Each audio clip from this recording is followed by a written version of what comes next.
Bonsoir à tous, les GGMO viennent à votre porte comme tous les soirs. Merci de nous accueillir chez vous. Voici nos débats du soir.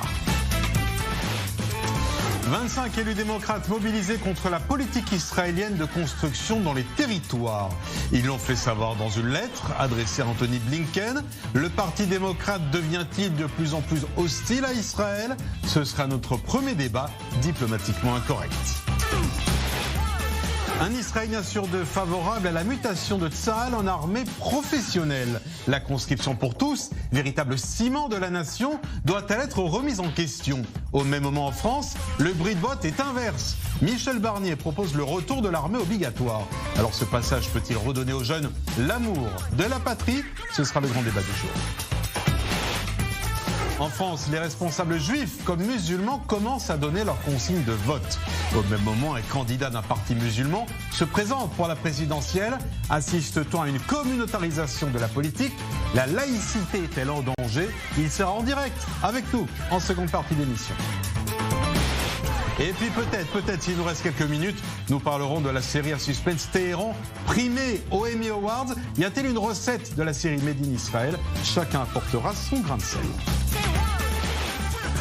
Et je suis très heureux de retrouver mes grandes gueules en direct avec nous ce soir. Bonsoir Fernand Cohen-Tannoudji. Bonsoir Benjamin. Vous êtes membre du Likoud. Bonsoir David Jaoui. Bonsoir Benjamin. Vous êtes avocat. En direct avec nous depuis Paris, je salue Joseph Massescaron. Bonsoir Joseph, vous êtes écrivain et consultant. Bonsoir également Nadir Karia. Bonsoir. Vous êtes président de l'association Banlieue Plus et nos quartiers. Heureux également de vous retrouver mon cher Nadir. Place tout de suite à notre premier débat diplomatiquement incorrect.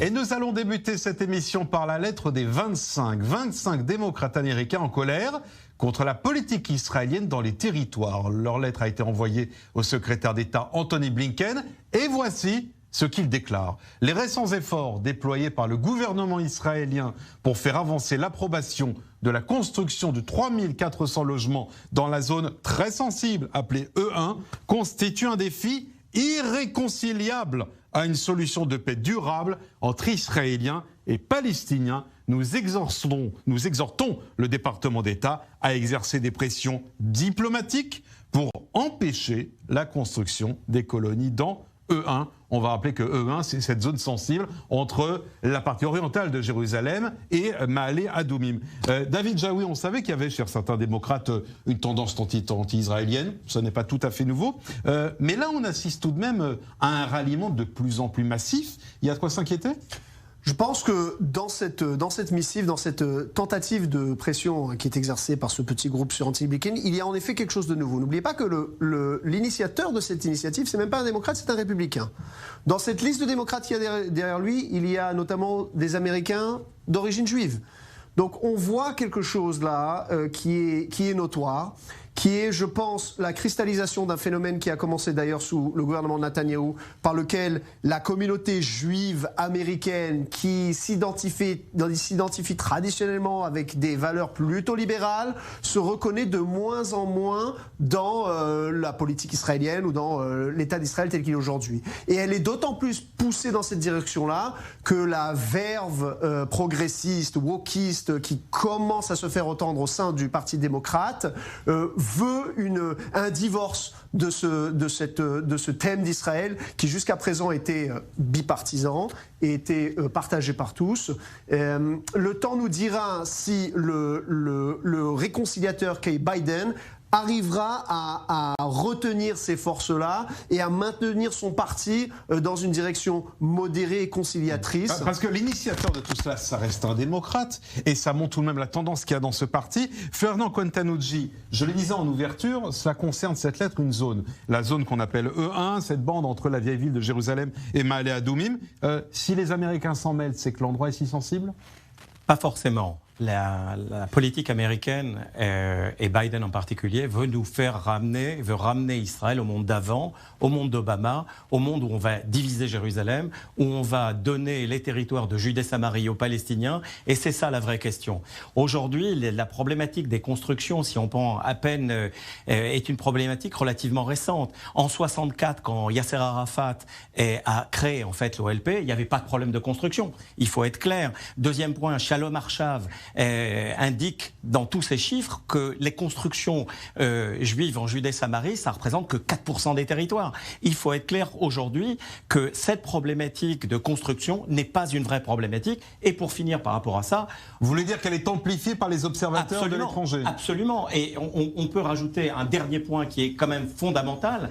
Si on prend par exemple la bande de Gaza, on est sorti depuis 2005 de la bande de Gaza, on est en 2021, il ne s'est rien passé. Aujourd'hui, l'État d'Israël ne croit plus au narratif palestinien et c'est aujourd'hui ça la problématique et non la problématique des constructions. Joseph Massescaron, David Jaoui soulignait tout à l'heure, c'est vrai, la tendance wokiste des démocrates américains. Est-ce qu'ils ont aussi cédé aujourd'hui à une tendance anti-Israël? Non, enfin, la tendance wokiste au sein du mouvement démocrate et du Parti démocrate Alors, on a un petit problème avec votre micro, Joseph. Je vais vous redonner la parole dans un tout petit instant. David Jaoui, c'est vrai que c'est ce qui pend au nez aujourd'hui de ce parti? Oui. Quand on dit ce sont 25 personnes, vous n'y êtes pas tous démocrates, mais c'est tout de même l'écrasante majorité. Je ne pense pas. Il y a également un narratif du côté droit de l'échiquier politique qui voudrait réduire le Parti démocrate à ses tendances progressistes. Je ne pense pas que ce soit vrai non plus. Je pense qu'il s'agit là d'un défi, qui est un défi commun à un peu toutes les gauches du monde. On voit un retrait du modèle blairien des partis travaillistes, notamment en Europe, au profit des mouvements progressistes. Les Américains ne sont pas encore là, mais c'est un risque qui leur pend au nez. Pour rebondir sur ce que disait Fernand, la trame de fond que vous soulignez, si vous voulez, le non-problème de fond qu'est la construction dans les territoires est une réalité politique. En revanche, la zone E1 est d'une sensibilité particulière. La zone cette zone de Mevaseret Adumim, elle est un axe clé dans la communication entre Bethléem et Ramallah. D'une part, donc ça c'est le problème côté palestinien. Le problème côté israélien, c'est que si on devait céder ce territoire aux Palestiniens, Ma'ale Adumim deviendrait une enclave isolée. Et donc, si vous voulez, c'est un peu une fin de non-recevoir pour les deux parties. En fait, c'est quelle continuité? Soit continuité de Jérusalem avec Ma'ale Adumim et former un grand bloc à l'est, ou alors continuité des villes palestiniennes. Absolument. Et donc, du coup, on comprend réellement pourquoi l'absence d'une négociation, l'absence de communication, l'absence d'un processus, je ne vais même pas l'appeler processus de paix, un processus diplomatique quel qu'il soit, nous place devant cette situation où si n'importe lequel des acteurs bouge dans un sens quel que ce soit, il brise le statu quo et ça pose des problèmes. Maintenant, Naftali Bennett, lui, a des intérêts politiques lorsqu'il veut signaler aux États-Unis sa résolution, sa fermeté, et notamment dans ce contexte de ce qui se passe avec l'Iran auquel il s'oppose, de lui montrer, non, regardez, je ne suis pas juste le Premier ministre du compromis et du statu quo, moi aussi j'ai des opinions et vous allez devoir faire attention à ce que je dis et qu'on arrive à des conclusions ensemble. Il y a là une preuve de force, je pense, on verra ce que ça donnera. Ouais, Fernand Cohen-Tannoudji, est-ce qu'il faut justement prendre très au sérieux cette lettre côté israélien et se dire ça représente aussi une ligne à respecter parce qu'Israël se doit d'écouter ce qui se dit côté américain? Moi, je suis sûr d'une seule chose de ce qui se passe en Israël aujourd'hui, c'est le poids du Hamas, des frères musulmans et bien sûr de Abbas ici au sein de la Knesset. C'est la seule chose dont je suis sûr aujourd'hui. Ça nous laisse quand même beaucoup de points d'interrogation. Absolument. Ouais. David Jaoui, est-ce qu'on doit suivre aujourd'hui et se dire ce que nous disent les Américains et ce que disent les Américains, le gouvernement israélien doit l'écouter? Le gouvernement israélien écoutera toujours l'opinion de son allié numéro 1. Si vous me demandez mon avis, une fois qu'elle a pris conseil auprès de ses alliés, elle doit être capable de faire ses propres choix et d'assumer les conséquences politiques de ces choix-là. Et c'est là l'expression de sa souveraineté absolue. Ouais. Mais ça, c'est la théorie, la souveraineté absolue israélienne. Après, il y a la pratique, il y a les négociations, il y a les discussions de couloir, et il y a aussi, rappelons-le, l'aspect financier et sécuritaire qui fait que Israël dépend aussi des États-Unis dans chacun de ses choix. Un peu trop loin, je reprends l'exemple de Netanyahou qui va parler auprès du Parlement américain en passant au-dessus de la tête du président Obama, et là on a vu en effet que ça a été vraiment l'acte où le schisme a commencé à se dessiner. Donc oui, en effet, il faut faire attention, il y a de la réelle politique en jeu. En général, les Israéliens sont plutôt forts quand il s'agit d'appuyer sur les boutons avec insistance et d'essayer d'obtenir ce qu'ils veulent. Là, pour notre exemple, est-ce que les Israéliens peuvent construire sans l'aval des États-Unis? Non. moi je suis formel, ayant fait des périodes de réserve en Judée-Samarie un petit peu partout, je peux vous dire qu'à chaque fois, à chaque fois qu'il y avait un début de construction, ne serait-ce même d'une pergola, d'accord, après quelques minutes, il y avait un satellite américain qui téléphonait au bureau du Premier ministre israélien et un quart d'heure plus tard, on avait un ordre de démolition qui arrivait à Magav, à la police des frontières. Un quart d'heure plus tard. Benjamin, si je peux me permettre, c'est pas la bonne question. Bien entendu. L'histoire a montré que parce que la plupart du temps, on regarde toujours ce qui se dit du côté de Washington. Parce que la plupart du temps, Israël fait des grandes déclarations. Et Netanyahou, pareil, c'est terrible comme on revient toujours à Netanyahou alors qu'il est même plus Premier ministre en ce moment, mais fait des déclarations, annonce des choses et au final, ça se fait pas. C'est des coups de presse qui servent comme outil de négociation, à faire pression pour obtenir d'autres. Et peut-être aviser aussi un électorat, évidemment. Voilà pour notre premier sujet. Amé Faked, garde à vous. En avant-marche pour le grand débat.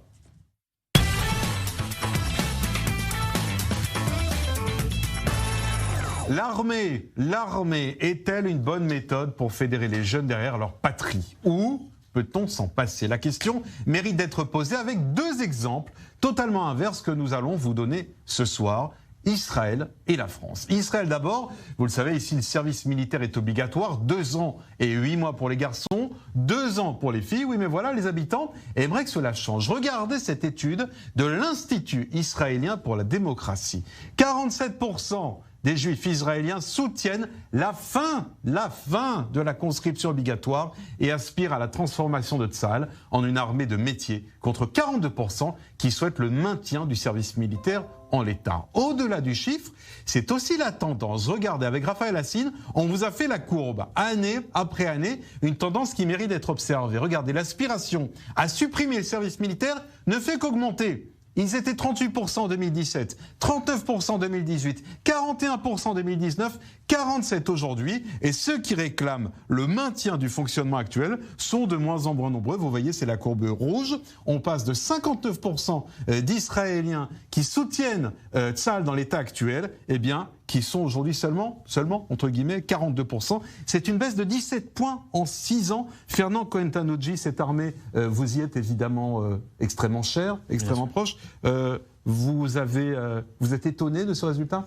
Alors, personne n'est étonné de ce résultat. Pour qu'on comprenne tous ce que représente aujourd'hui l'armée d'Israël, c'est à peu près 140 000 conscrits, d'accord, des jeunes qui ont à peu près 18 ans. C'est 45 000 à peu près pros, des professionnels de l'arme. C'est aussi 450 000 à peu près réservistes. Aujourd'hui, c'est ça, l'armée d'Israël.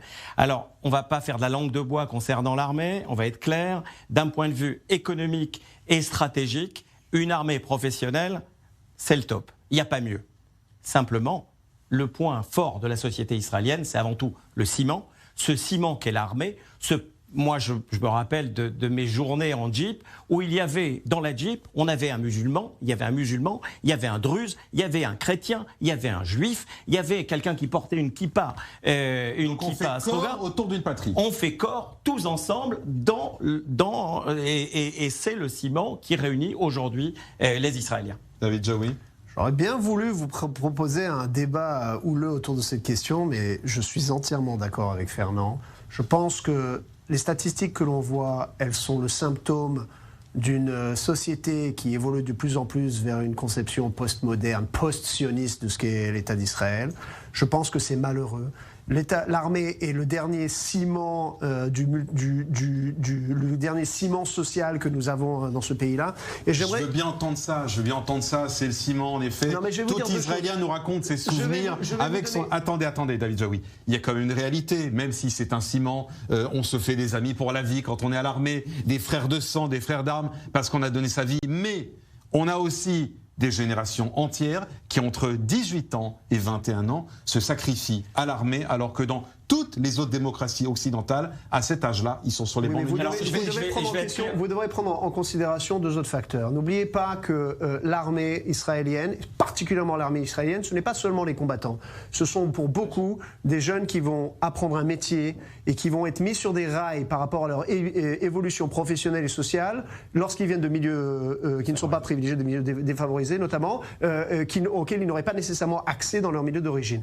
Je citerai donc ce fameux livre Startup Nation que tout le monde a lu et que tout le monde encense à longueur de journée. L'un des facteurs essentiels de l'explosion du high-tech en Israël, l'auteur de Startup Nation l'attribue au fait que tous ces start-upistes sortent des renseignements israéliens où ils ont acquis le savoir-faire nécessaire à créer les entreprises de high-tech que nous encensons tous aujourd'hui. Ça, c'est le premier point. Et le deuxième point que j'aimerais adresser à la frange laïque de la société israélienne qui expriment à longueur de journée leur peur de l'invasion des groupes religieux sionistes au sein de l'armée. Je ne partage pas, ma question, je ne partage pas cette peur, mais si j'étais quelqu'un qui trouvait qu'il y avait beaucoup trop de kippot au sein des officiers de l'armée, créer une armée professionnelle et faire disparaître le service militaire obligatoire,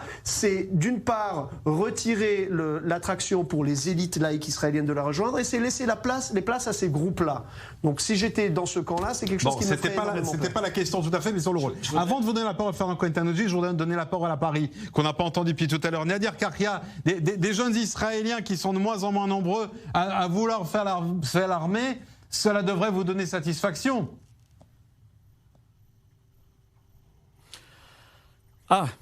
C'est dommage parce que là, vous vous entendiez très bien, le débat était intéressant, mais par rapport à mes positions, vous les connaissez un petit peu. C'est vrai que moi, je peux m'en féliciter parce que je suis pour qu'on retrouve une situation normale en Palestine et en Israël, et que ce conflit me fatigue parce que j'ai l'impression qu'il n'y aura jamais d'issue. Mais ce qui est intéressant par rapport au premier sujet, notamment sur le fait qu'il y aurait des démocrates qui aujourd'hui feraient marche arrière en pressant Israël, notamment sur leur politique de colonisation. C'était le sujet d'avant, intéressant. Ça démontre que quelque part, oui, mais on peut revenir là-dessus parce que vous parliez de l'armée et l'armée, c'est vrai que c'est le ciment de la société israélienne. Sans armée, Israël ne serait pas aussi fort. Mais je pense qu'aujourd'hui, je vous l'avais dit dans une émission précédente, la jeunesse d'aujourd'hui, la jeunesse israélienne n'est pas celle d'avant et que beaucoup de jeunes aussi souhaitent trouver une vraie paix entre les Palestiniens et Israël. Et c'est peut-être ça qui fait qu'aujourd'hui, les chiffres nous expliquent que de moins en moins de jeunes sont attirés par l'armée et quelque part sont contre cette politique de colonisation permanente de l'État d'Israël. Fernand Cohen-Tannoudji, est-ce que vous adoptez cette lecture des chiffres ? La réponse est non, bien évidemment. Je crois qu'on peut dire que vous êtes pro Nadir Karia ? Pardon, excusez-moi. L'armée, c'est pour moi une sorte de rituel. C'est un passage entre le monde de l'enfance, le baccalauréat, au monde de l'université, ou entre le baccalauréat et le monde de l'entreprise. C'est avant tout ça, l'armée. C'est pas d'aller taper sur des gens en Judée-Samarie ou à Gaza ou même aller au Liban.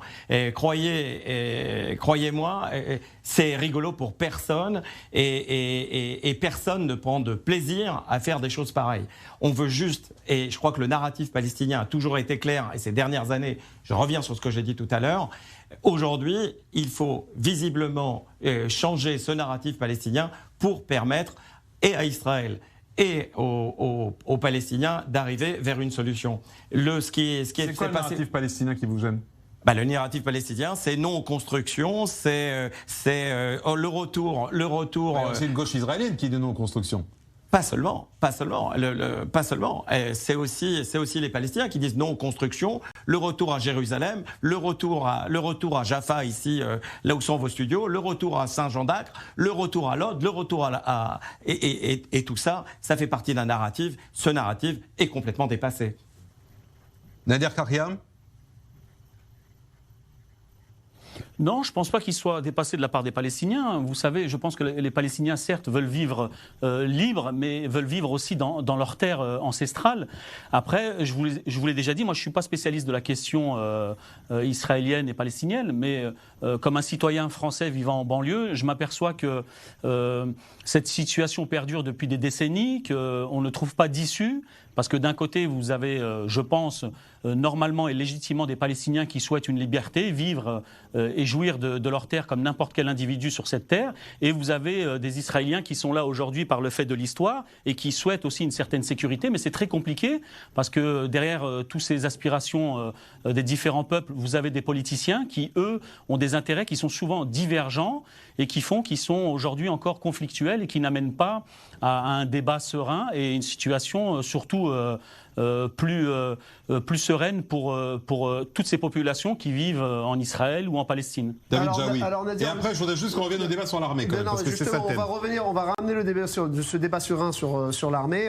Je vais commencer juste simplement par faire une remarque, c'est que la présence israélienne en Israël n'est pas un accident de l'histoire, c'est un retour d'un peuple sur sa terre ancestrale, elle aussi, et ces deux narratifs, ils doivent être confrontés dans ce sens-là. Mais pour revenir à la question du service militaire, même si j'abondais dans votre sens, mon cher Nadir, il n'empêche que si vous pensez que l'armée aujourd'hui est une institution qui est manipulée par des politiques pour encenser le conflit israélo-palestinien à la fin des politiques qu'ils desservent, je pense que le meilleur outil pour empêcher ce glissement-là, c'est de s'assurer que cette armée est une armée citoyenne, composée de gens qui ont leurs propres opinions et qui ne sont pas simplement des robots professionnels à la solde des politiques qui les dirigent. Donc, même si j'abondais dans votre sens, je me verrais forcé de reconnaître l'importance du service militaire tel qu'il est en Israël.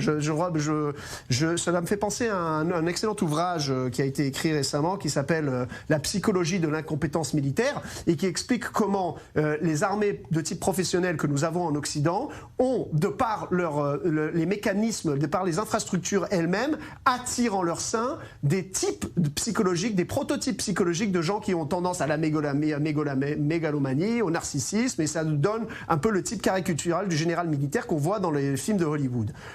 Encore une fois, la réponse à cela, c'est une armée qui est composée des gens du peuple, de tous les backgrounds possibles et imaginables, des élites comme des plus simples, et que tous ces gens-là... Donc pas des gens manipulés par les politiques, c'est ça qu'il voulait dire. Au même moment en France, et là je voudrais une réponse rapide chacun avant la pub, la tendance est inverse, en tout cas en temps de Michel Barnier, qui lui est candidat, vous le savez, à la primaire des Républicains, et il appelle au retour du service militaire en France. Rappelons-le, service militaire supprimé par Jacques Chirac en 1996, c'était au tout début de son mandat. Nadir Karkia, je vais vous demander une réponse courte. Vous faites partie de la génération qui a connu les dernières heures du service militaire. Vous l'avez passé ou pas ?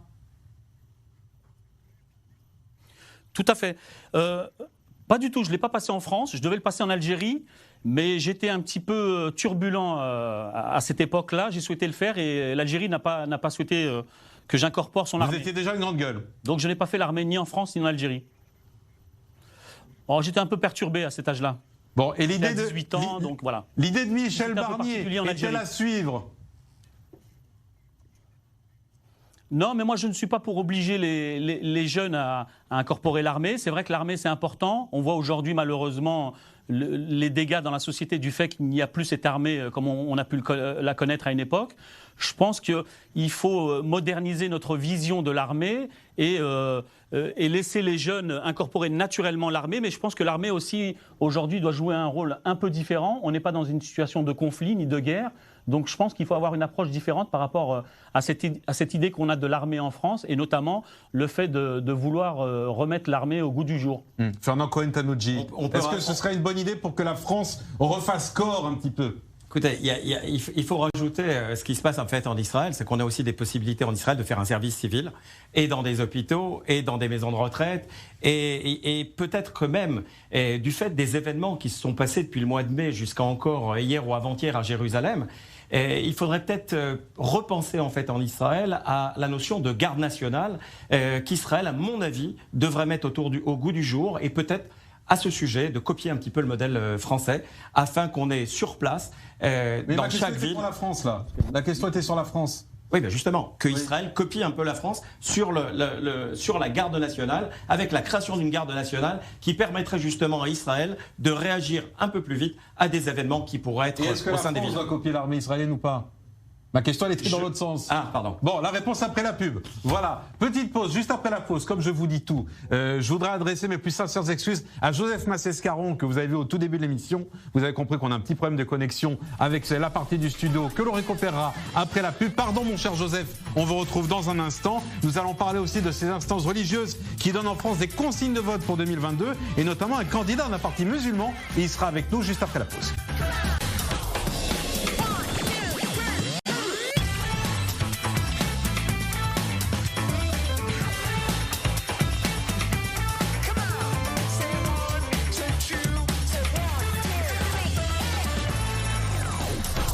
Les grandes gueules Moyen-Orient sont encore avec vous pour une demi-heure de débat. Soyez les bienvenus si vous nous rejoignez. Sont à mes côtés ce soir Fernand Cohen-Tannoudji, vous êtes membre du Likoud.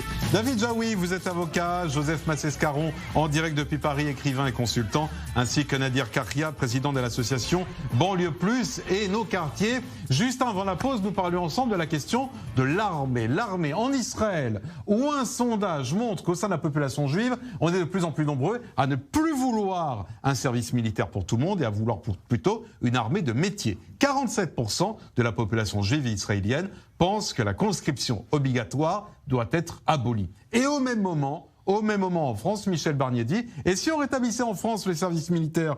Avant la pause, Fernand Cohen-Tannoudji, je vous avais posé la question, je vous ai demandé alors, est-ce que la France doit rétablir le service militaire ? Vous avez 3 minutes pour penser. Alors votre réponse, vous 3 minutes. J'ai du mal à penser qu'un pays n'ait pas de service militaire. J'ai vraiment du mal. Qui va défendre le pays ? Une autre légion étrangère ? Non. C'est au peuple de défendre sa patrie et c'est la base de toutes les démocraties. Joseph Massescaron, vous qui avez maintenant enfin le micro, je vous invite à réagir sur ces deux sujets. Alors d'abord, j'ai le micro grâce à Nadir, hein, que les choses soient bien claires. Voilà. Vous voyez, on n'est pas le partage dans cette émission. Écoutez, moi j'ai entendu... Voilà, j'ai entendu bien sûr la proposition qui a été faite par le candidat Michel Barnier. Ce qui est intéressant, c'est que c'est quelque chose qui est dans le dossier de la droite française depuis quand même un petit moment, depuis quelques années. François Fillon avait même à un moment donné songé de le mettre dans son programme et puis il avait fait machine arrière, tout simplement pourquoi ? Parce que le coût d'une telle opération, c'est-à-dire un retour du service militaire, serait extrêmement onéreux, en tout cas du point de vue budgétaire. Maintenant, sur cette question du service national, il y a en effet une opinion en France, là pour le coup, qui est une opinion, qui est largement majoritaire. Si on interrogeait les jeunes, on arriverait à une opposition encore plus forte, certainement, que celle que vous avez pour la jeunesse israélienne. C'est tout à fait normal. Hein. Généralement, quand on interroge un jeune, il est extrêmement rare qu'il soit prêt à dire qu'il va sacrifier une année de sa vie entière pour quelque chose. Voilà. Et c'est tout à fait normal et c'est légitime. Maintenant, ce qui est vrai pour la France, c'est qu'il y avait dans ce service national un certain nombre de choses qui étaient faites. Moi, j'ai fait mon service et d'abord, aussi bien sur le point de vue de la lutte contre l'illettrisme, pour détecter les analphabètes, pour donner aux gens qui n'avaient pas les moyens la possibilité de passer un permis de conduire, enfin, etc., etc. Il y avait une fonction sociale du service militaire qui n'est plus aujourd'hui remplie. Alors, on dit que Jacques Chirac l'a fait parce qu'il l'a fait, etc., pour être moderne. Non, il n'a pas fait pour être moderne, il l'a fait tout simplement parce que pendant des années, les généraux de l'armée française étaient fascinés par l'armée de métier et ont souhaité en finir avec le service militaire. Ils ont eu gain de cause. Maintenant, il y a deux choses à mettre en face. C'est le coût réel si on en venait à rétablir le service militaire, mais en même temps le coût social qui est extrêmement important, à mon sens, extrêmement élevé de l'absence du service militaire en France. Eh bien, écoutez, la conclusion de ce débat est posée.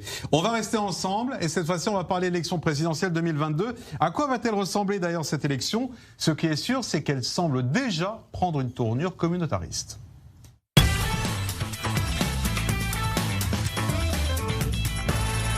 Et oui, car on ne connaît pas encore les candidats et pourtant les instances communautaires, quelles qu'elles soient, juives, musulmanes, alertent leurs fidèles sur les candidats à éviter. Vous vous souvenez du CRIF qui appelait il y a quelques semaines à ne donner aucune voix juive à Éric Zemmour. Cette fois-ci, c'est le recteur de la Grande Mosquée de Paris qui appelle les musulmans à, je cite, faire barrage aux aventuriers qui veulent s'accaparer le pouvoir. On l'aura compris, cet aventurier, c'est encore une fois Éric Zemmour. J'aimerais vous entendre les uns et les autres là-dessus.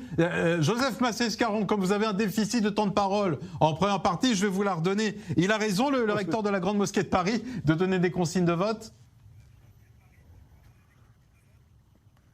Écoutez, d'abord, je suis quand même un peu étonné parce que pour moi, par définition, les votes musulmans ne peuvent être que des votes divers parce que la communauté musulmane elle-même est une communauté tellement diverse, tellement plurielle que donner une consigne de vote est quelque chose qui me rend extrêmement interrogatif. Alors, bien sûr, il a le droit de le faire, comme d'autres ont le droit de le faire, comme peut-être que, en effet, la représentation des évêques de France va prendre peut-être une position pour mettre en garde contre l'intolérance, contre le racisme. C'est tout à fait possible. Maintenant, en effet, dans la maison de Dieu, il y a plusieurs appartements. Alors, le temps que vous passiez votre micro à Nader Karkia, je vous entends ici à Tel Aviv, David Jaoui, on a à la fois les responsables juifs, les responsables musulmans. Est-ce que toutes ces directions communautaires ne vont pas à l'encontre totalement de la laïcité à la française ?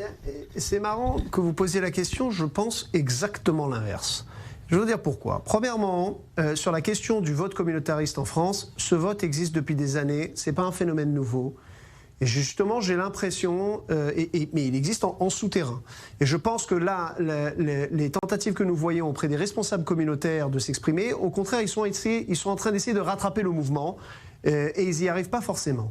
Il faut noter qu'en l'occurrence, vous constatez que le CRIF, comme les responsables musulmans, poussent dans la même direction. Qui est la direction de quoi ?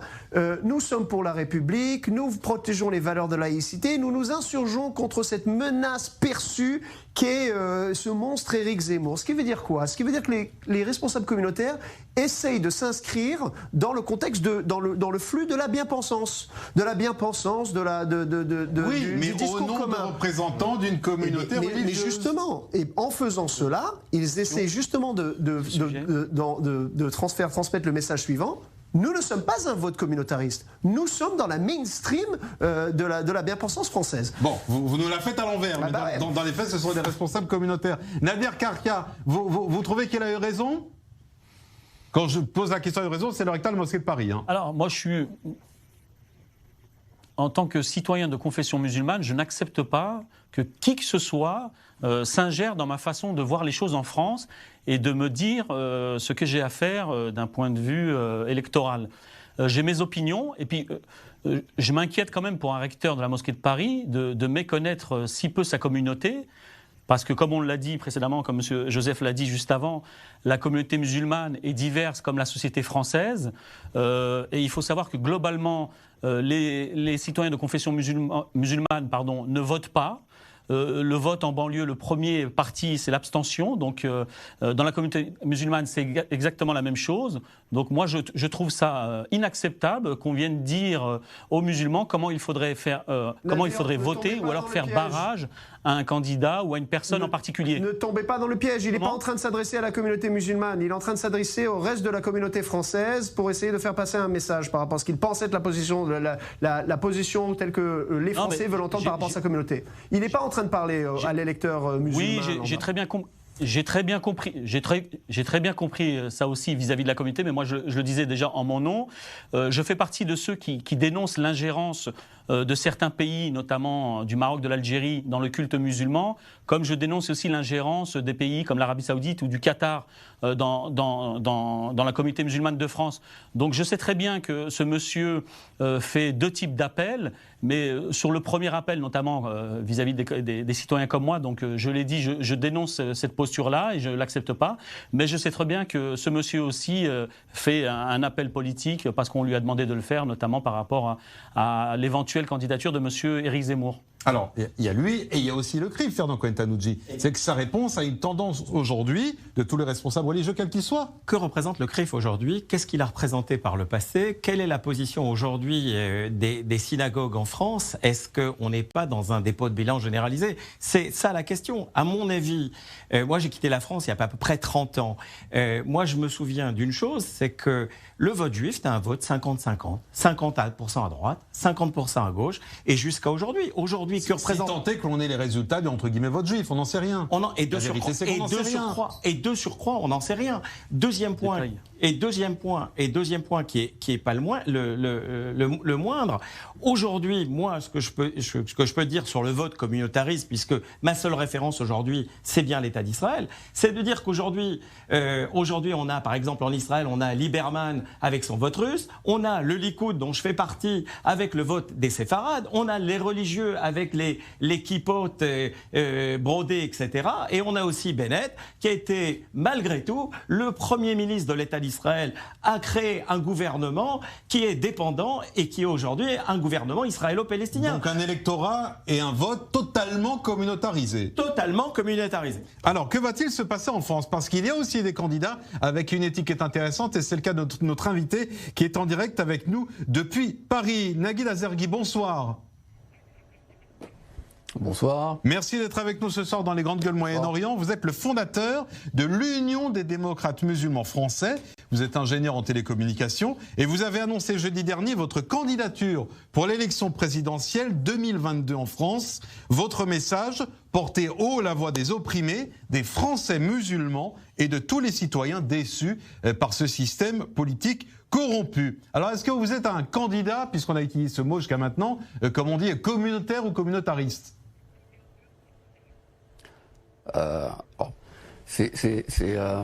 C'est assez particulier parce qu'effectivement, je pense que tous les candidats sont communautaires. Ils s'adressent à un segment ou en tout cas une partie de l'électorat. Très peu s'adressent en réalité à la globalité du peuple de France. Donc effectivement, on ne fait pas exception à la règle.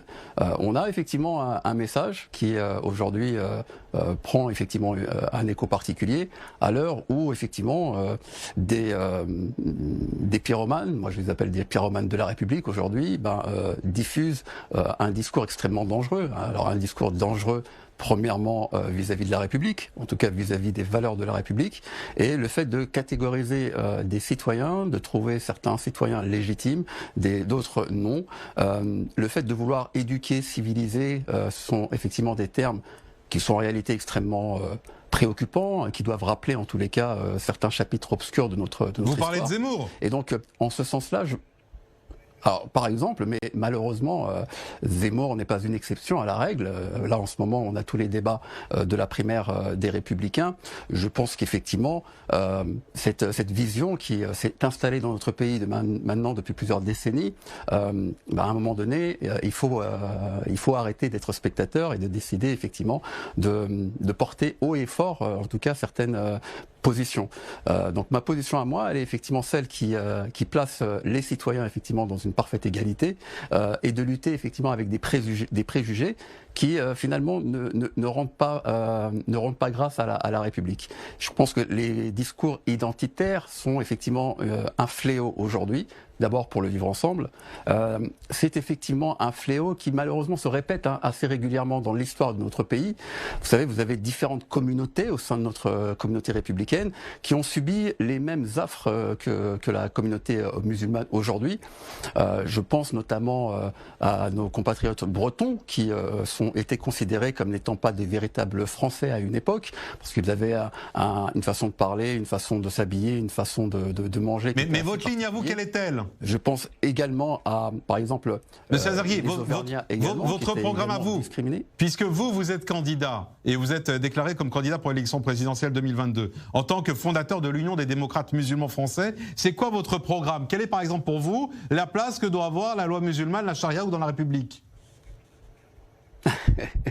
Alors justement, moi j'ai parlé des valeurs de la République. Ce que je dis qu'effectivement, ce principe d'égalité républicain doit être au centre et au cœur de nos préoccupations. Ce qui est loin d'être le cas aujourd'hui. Je vous apprends rien.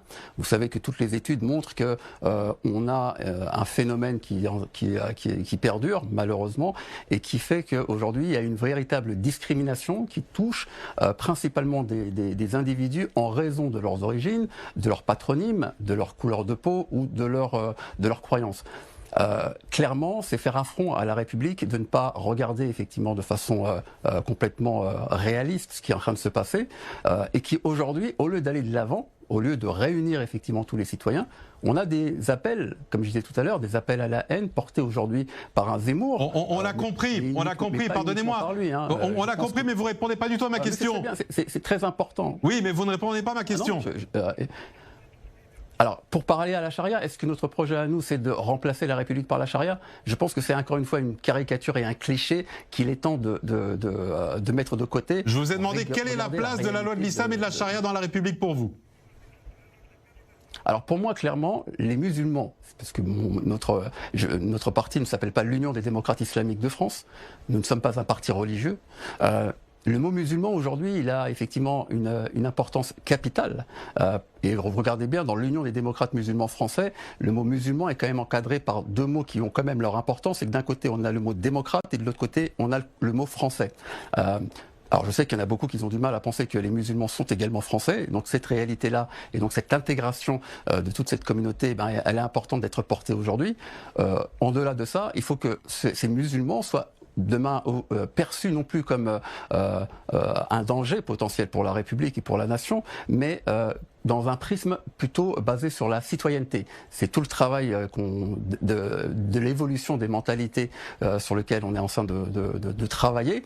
Et je sais que typiquement, le fait qu'on ait aujourd'hui un parti chrétien-démocrate, et même au sein de l'Union européenne, les partis chrétiens font légion, le fait qu'on ait effectivement cette discussion, le fait qu'on ait encore une fois certains préjugés et certains clichés, montre qu'il va falloir effectivement faire une vraie révolution des mentalités dans ce pays-là. C'est aussi l'objectif de ma candidature. Et je vous remercie d'être avec vous ce soir. Je vais préciser que l'Union des démocrates musulmans français se réclame de l'anti-impérialisme, de l'antisionisme et de l'anticolonialisme. Donc en tout cas, en tant qu'antisioniste, vous acceptez de dialoguer sur i24 News ce soir. Écoutez, nous ne sommes pas communautaire et c'est aussi le fait aujourd'hui de venir vous voir. C'est pour moi effectivement, c'est tout à votre honneur de m'inviter sur une chaîne effectivement qui fait la promotion de l'État d'Israël, et je pense que c'est quoi d'ailleurs pour vous être antisioniste? Ça ne permettra que d'enrichir les débats. Excusez-moi. C'est quoi pour vous être un parti antisioniste? Un parti antisioniste? Alors, encore une fois, là, on se place sur la campagne des présidentielles, donc nos préoccupations vont être très locales et portées sur les Français. Vous parlez effectivement de l'antisionisme qui était porté pendant les élections européennes, dans lesquelles effectivement nous avons déposé une liste et dans laquelle effectivement nous militions effectivement pour une politique, donc celle effectivement.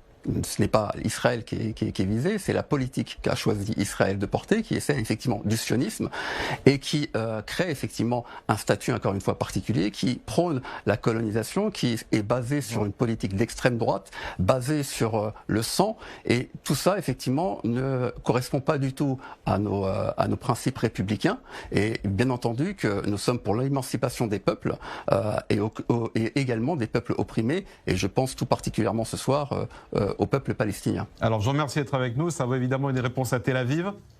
Je vous invite quand vous voulez, chez moi, à la maison, et en France aussi, non? Ça demande aussi une réponse en France. Et en France aussi, absolument. Alors, tout d'abord, est-ce que vous êtes déjà venu en Israël? En France aussi, d'abord peut-être en France, même. Monsieur le... J'ai pas très bien entendu. Monsieur le candidat à la présidence française, je voudrais savoir si vous étiez déjà rendu en Israël. Ah non. Eh bien écoutez, venez voir sur le terrain et je suis certain que vous amenderez votre discours. Mon numéro est à votre disposition. Mon numéro personnel est à votre disposition et vraiment, je serais content de vous, pas seulement vous faire changer d'avis, mais de vous montrer un regard qui est tellement différent de ce que vous annoncez. Joseph Massescaron. Non, mais en tout cas, je prends en tout cas cette invitation. C'est tout à votre honneur, en tous les cas, de proposer cette initiative. Moi, j'ai aucun souci avec ça. Je sais qu'effectivement, nous parlons avec des Palestiniens, nous parlons avec effectivement des Israéliens. Beaucoup de Juifs sont pour la paix et effectivement, beaucoup de personnes nous décrivent une situation qui est inhumaine. Et je pense que le fait de le voir ne pourra que faire avancer les deux côtés. Je pense pense que la majorité des Israéliens n'aspirent qu'à vivre en paix dans ce monologue. Est-ce qu'il est possible d'intervenir dans ce monologue? Est-ce qu'il est possible d'intervenir dans ce monologue? Oui, je pense que vous avez pris la parole, donc allez-y. Alors, puisque c'est possible, puisque c'est possible, pardonnez-moi, puisque c'est possible, je vais faire juste 3 remarques rapides. La première, c'est la confusion dans ce qui a été dit entre ce qui relève de la communauté et ce qui relève du communautarisme. La communauté, c'est quelque chose qui protège. Bien. Et le communautarisme, c'est lorsqu'on demande, non pas une protection, mais lorsqu'on demande justement un retrait et lorsqu'on demande des droits différents. C'est toute la différence d'ailleurs, avec un discours qui serait un discours universaliste, où justement on combat le fait qu'un certain nombre de concitoyens, de nos concitoyens musulmans, ne sont pas aujourd'hui dans des situations d'être dans des citoyens de part entière et qu'on souhaite qu'ils deviennent des citoyens de part entière. Et ça n'a rien à voir avec le communautarisme que porte monsieur, qui est de vouloir des droits différents. C'est la raison pour laquelle il n'aurait pas répondu à la question très claire pourtant de Benjamin Pétrovert. Première chose. Deuxième chose, sur l'appellation et l'étiquette religieuse, il y a eu en effet au lendemain de la guerre des démocraties chrétiennes. Bien sûr qu'il y a eu des démocraties chrétiennes. Mais pourquoi il y avait des démocraties chrétiennes? Il y avait des démocraties chrétiennes non pas pour catholiciser la République, mais pour rendre républicains les catholiques qui ne l'étaient pas assez. Voilà. Et je ne crois pas que ce soit la démarche de monsieur. Ça, c'était le deuxième point. Le troisième point, qui, à mon avis, est assez important, c'est puisqu'on a parlé, le mouvement de monsieur, c'est normal, il n'est pas turbulent, il représente pratiquement rien.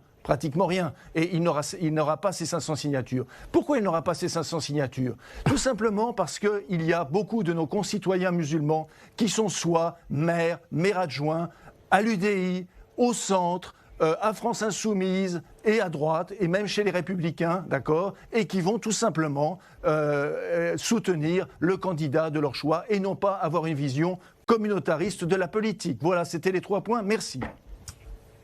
3 points très intéressants. Alors, je vous laisse évidemment, Najim Azargui, répondre à Joseph Massescaron. Je sais notamment que votre prédécesseur en 2017 avait eu 3 soutiens. Combien vous espérez en avoir? Et je vous laisse évidemment répondre à Joseph Massescaron. Alors, je vais reprendre, si vous voulez bien, les 3 points. Alors, je les ai pas notés, hein, j'ai pas de stylo sur moi, mais en tous les cas, la définition communautarisme a été là pour le coup. Je suis pas du tout d'accord avec cette interprétation. Je pense que le communautarisme primaire, et ça c'est important de rappeler la réalité des choses, parce que tout simplement, le communautarisme primaire, c'est le fait de militer pour les siens. Mais au mépris des autres. C'est ça le communautarisme. Le fait qu'il y ait des communautés, donc souvent on peut associer le terme communauté au communautarisme, c'est complètement antinomique, c'est complètement différent. Donc ça c'est très très important de pouvoir déjà faire cette distanciation-là.